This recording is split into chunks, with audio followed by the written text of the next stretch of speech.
Welcome to Truth Seekers.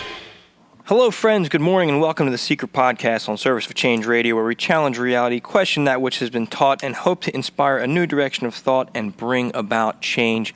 I'm your host, Dennis Nappy II, on this Wednesday, July 15th, 2015. As always, I am excited to be here.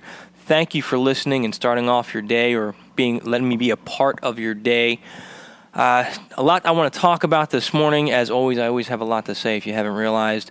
But first, came across my news feed yesterday in St. Louis. There was an attempted assassination of a police officer. He was just sitting in his vehicle. I'm looking at, ksdk.com. It was just the first article that came up in a basic Google search. It said that 39-year-old sergeant was sitting in his personal car in full uniform when he noticed three people walking down the street. Later, the sergeant saw the three men join another person in a newer model silver Ford Focus or Taurus. A man wearing a black bandana exited the vehicle and opened fire on the sergeant. The sergeant was struck in the chest, but his ballistic vest saved his life. He has been released from the hospital. Then he goes on to describe who these suspects were and that they were, as of the time of this article, which I think was yesterday, still looking for these gentlemen. This is something that's near and dear to my heart, as those of you who have listened to our Change casts know, me being a former police officer. But beyond that, I left police work because I saw that we can be doing more. I have the utmost respect for police officers, but I'm a big advocate for, hey, we need to be changing the way we're doing things and reaching out to the communities. Now, back, I want to say a year ago now, I started making statements online, hoping it would get to police officers saying, hey, you need to change the way you're doing things. Citizens are getting angry. They're going to start shooting you. I started saying that, these assassinations were coming in hopes of preventing these things from happening. Obviously, I didn't have a wide enough reach, or people don't take what I have to say seriously, that, community policing needs to really drastically improve, because this continues to happen. We had a state trooper assassinated in my area just a few months ago, back in September, less than a year ago. And that was, very scary for me, and what I was putting out while this was happening through our Change cast and through my Service to Change blog was that, hey, this is causing a lot of fear for a lot of citizens, and those revolution-type minded people out there. I respect the frustration that you feel. I respect, your desire to do something, but I've said it from the beginning. By bringing violence, you're only going to bring more violence against us. You're going to further divide us when in reality we need to be united. I quote the movie The Hunger Games, but in the end he said, remember who the real enemy is. Although it seems that we've been divided and are working against each other, the police, are being just as misled as we are. They're being just as used. They're being set up to work against us. And in reality, we need to be extending that olive branch and working with them and finding better ways to get along. I know they're in a difficult spot because of the way that they're trained and the things that they're taught. And in reality, the people that they encounter on a daily basis. When I was a cop, everybody wants to hurt you. Everybody lies to you. So the thoughts and feelings and the training you have is reinforced every single day.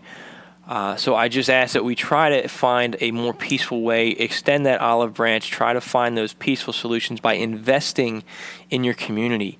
Reach out to police officers, go to your, write to your police chiefs and ask that they have better community outreach programs, get them back in the schools. I look at certain police departments that have a great Facebook presence, and by doing that, I've seen improvements in community relationships and things of that nature. So I don't want to go too long on this topic. It's just something that I saw that's important to me, and I think it's important that we all think about, especially as truth seekers out there, and those of us that are trying to find a better way.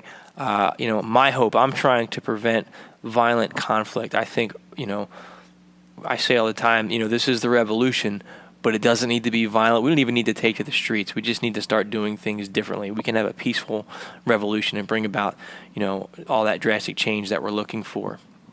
So, moving on, like I said, it's always interesting, with my encounters on Facebook, on social media, and just in my day-to-day, interactions. I came across a movie and that I finished watching yesterday called Jupiter Ascending, with Mila Kunis and Channing Tatum. I wasn't sure what to take of it. The premise is, and I'm just looking again through a quick Google search just to get a quick breakdown of it, but it says Jupiter Jones was born under signs that predicted future greatness, but her reality as a woman consists of cleaning other people's houses and endless bad breaks. Kane, Channing Tatum, a genetically engineered hunter, arrives on Earth to locate her, making Jupiter finally aware of her great destiny that awaits her. Jupiter's genetic signature marks her as the next in line for an extraordinary inheritance that could alter the balance of the cosmos. So, this is I thought, just a typical science fiction type of movie, kind of out there a little bit, but I started watching it, and in one scene, all of a sudden, appearing out of thin air was a handful of Greys. I'm going, whoa, they got Greys in this movie. What's going on here? And what really stood out to me was that there was a ruling class family that lived outside of the Earth, and they owned the planet Earth. And I thought, well, that seems fitting to what's going on here. And they started talking about a harvest, and that got my attention as well. And I'm going, whoa, harvest? What are they harvesting here? I knew it had something to do with people, but I wasn't sure of the specifics. So then in one particular scene, one of these members of this ruling family takes a bath in this bluish liquid, and that bath rejuvenated her entire body. It healed her cell structure. And okay, I was like, all right, I get it. She's staying young. She said she was something like 14,000 years old. And in a later scene, one of the men in this family hands Jupiter this vial of this blue liquid, and he says, "We harvest this." And she says, "Well, how do you harvest it?" He says, "It's from 100 people had to die for us to make this purest form," and he had different names for it. One of the names he called it was nectar. He said, "So we harvest human beings in mass quantities. Earth is one planet among multiple planets where we, basically raise humans like cattle so we can harvest them for this stuff that helps keep us young." Now, if you've been listening to my podcast, if you've read I Am Human, that's what I'm talking about. It's another person out there, although it's presented in a fictional format, it's another person out there who's saying, hey, here's an idea. There's other beings out there that harvest humans for energy or for some other purpose. So I'm not the only one to have these ideas. Like I said, I did a show on Monsters, Inc., how they talk about it as well. And it makes you wonder, is this just science fiction? Is this something that's out there in the collective consciousness that we're all tapping into? Is this a real event? I'm finding that this, in fact, is. And here's another thing to add to that thought process. And what gets me, at the very end, when you see who directed this movie, Andy Wachowski and Lena Wachowski. If you don't know who they are, you need to look them up. They are the ones behind the Matrix movies. And as we all know, the Matrix inspired, in my opinion, a lot of this stuff. A lot of the truth movement, a lot of the term waking up comes from the Matrix movies, or was reinforced, let's say. I don't want to say it was coined through the Matrix movies, but it was reinforced and made even more popular through the Matrix movies, because those of us that are truth seekers watched that movie and said, yeah, I have that same drive. Something's off. Something doesn't seem right. And I feel that movie woke a lot of people up. I don't like using that term anymore, but, back in the day, it really did. It opened a lot of people's eyes and had them realize, yeah, something's off. And I talk about that, my experience through that movie in I Am Human. And if you haven't read it yet, I encourage you to do it. It's a free read. Just go to serviceofchange.com/IamHuman, put in your email address, and right away you're going to be sent a password and a link to your inbox. Well worth checking out. So something else I want to talk about today that ties into some of the things we just talked about, ties into, humans being used for their energy output, and even this police state that we see that is, continuing to grow. I want to talk about a theme that's always seems to be present in the backs of people's minds, and some people it's the forefront of their thought processes. That's the concept or the thought or the topic of the end of the world, or Armageddon. We see it a lot in the media. It's in a lot of the movies that we watch. I know me personally, I enjoy watching those types of movies. I always feel like I'm going to learn something when I watch those films. Whenever you turn on the mainstream media, you're seeing this horribly scary, tragic world. Violence, shootings, sufferings, wars. And I try, and although I'm talking about this stuff, and I opened with a tragic story, although the cop lived, so it isn't as tragic as it could have been. I try really hard not to make this show and everything I do fear-mongering, because I understand what fear does and what it reinforces. So I try instead to make us aware of these scary things, but then give us alternatives or suggestions or a different direction of thought to take us away from that, because I think that it's very dangerous, and I think that is what's going to bring about, if there ever will be a quote-unquote end of the world, which I don't think is going to happen, but if there ever is going to be some kind of major catastrophe on that biblical type of proportion, I think in a lot of ways it will be brought about by us, by our own hand. And I'm going to explain why I think that. I listened over the past year to a talk by Gregg Braden. The man is brilliant. He's a scientist. He's he's a truth seeker. He's an author, a brilliant guy, and he talks a lot about the power of consciousness. And he goes through a lot of scientific studies, and the talk that was up on YouTube has since been taken down. If I can find it again, I will repost it, because up until that point, I was at a very low place. I was researching this stuff, still hurting from losing my father, and coming across all this stuff that talks about these archons, these parasites, the jinn, shadow people, incubus, succubus. I think they're all one and the same. And coming to these conclusions that, oh my gosh, they're harvesting, human negative energy, and they're intentionally causing us to feel frustration, sadness, anger, all these negative emotions to bring about this chaos in this world, and I felt powerless. And I think that's the trap, because what Gregg Braden talked about was the power that we have, and it although some of these concepts sound New Agey, they're not, because the problem with the New Age movement, the main thing is surround yourself with love and with light, which is great, but there's more to it, because I think that it avoids looking at the reality that, well, there are bad things out there, and we need to first acknowledge those bad things out there. By not acknowledging them doesn't mean they're just going to go away. And the other thing is the positive thinking movement, and I'm going to explain this in a minute. A lot of times we say, well, just think positively, and that's correct to an extent, but I think we've lost our understanding of what it means to think positive. And the other aspect that I want to talk about is prayer. So what Gregg Braden talked about was the power of consciousness, the power to create, and he had a bunch of research to back this up. He looked through, sources like the Institute of Heart Math, which I've referenced on this show in the past. And he talked about the double slit experiment. That was kind of the beginning of this, talking at the quantum level, how, scientists identified that by observing quantum particles, they're influencing whether that particle is going to be a waveform or a particle form. The mere act of conscious observation determines what that particle is going to do.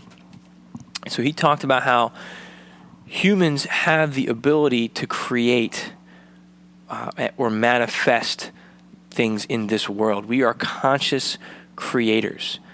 And with that power, with that knowledge, with that understanding, it's not just what you think, it's what you feel through your heart center, through your heart chakra. That's where your power of creation lies. And he talked about how that fear, and this is the kind of the conclusions that I made as well. So basically, when you're praying, you're saying, dear God, please take my illness away.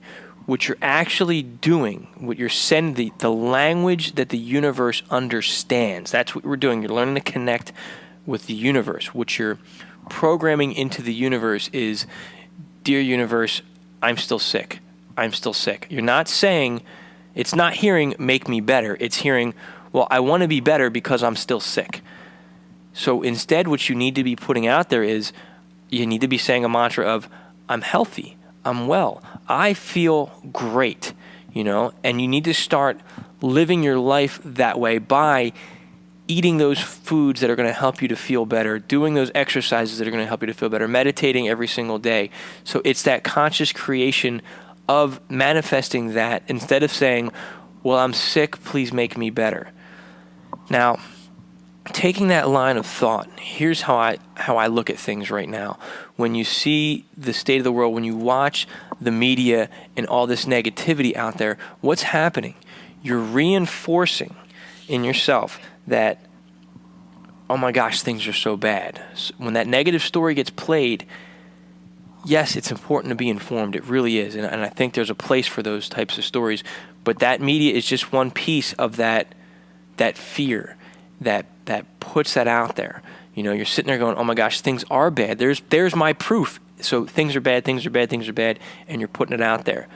Are things challenging right now? Absolutely.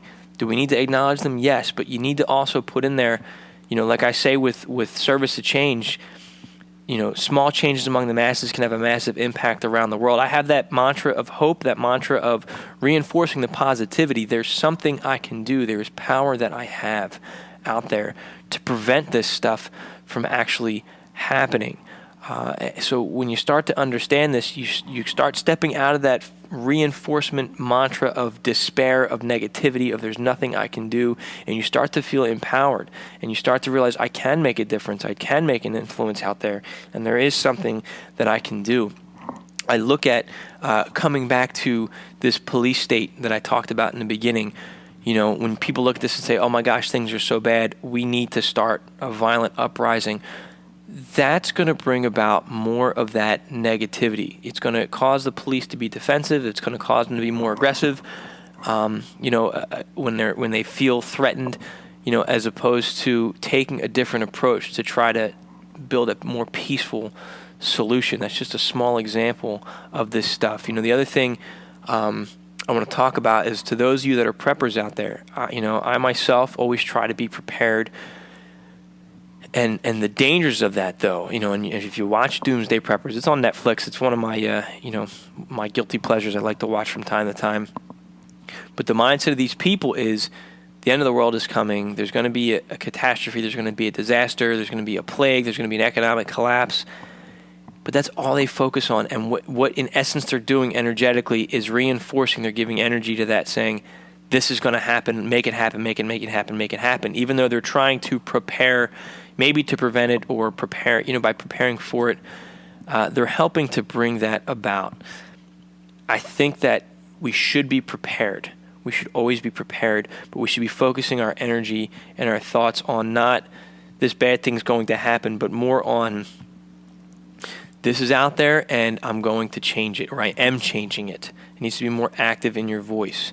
This is stuff that I think that you should look into a lot more. Look into the work of Gregg Braden, because he explains it a heck of a lot better than I do. And, every time I end one of these podcasts and I listen to it, I walk away saying, man, I wish I would have explained this more. I want to go back and redo that show, or I want to talk about this a little clearer. So my apologies if my information sometimes seems vague or rushed.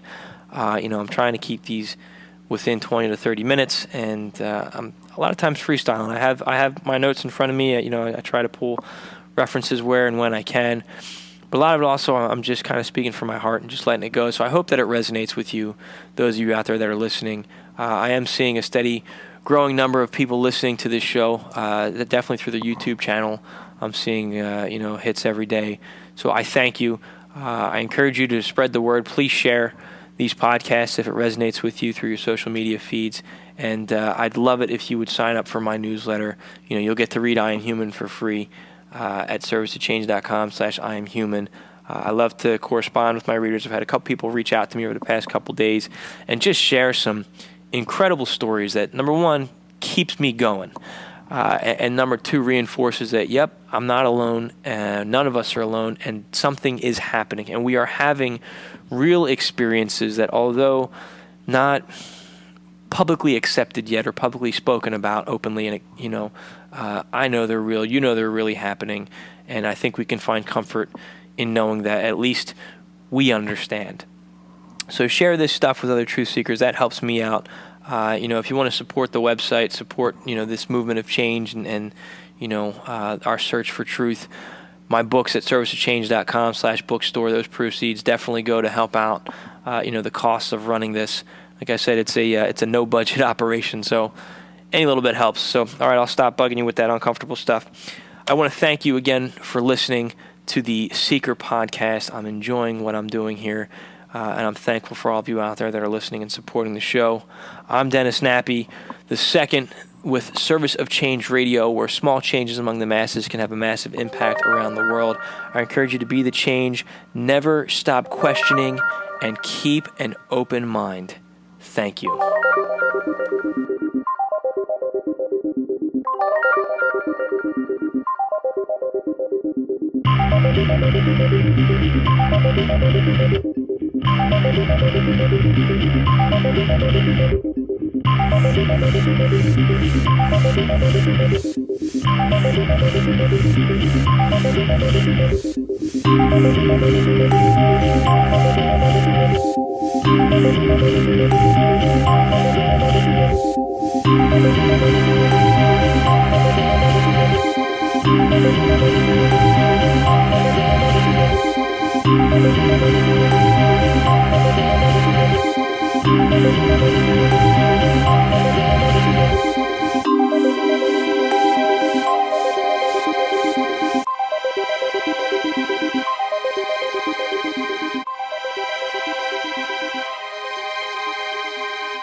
Welcome to Truth Seekers.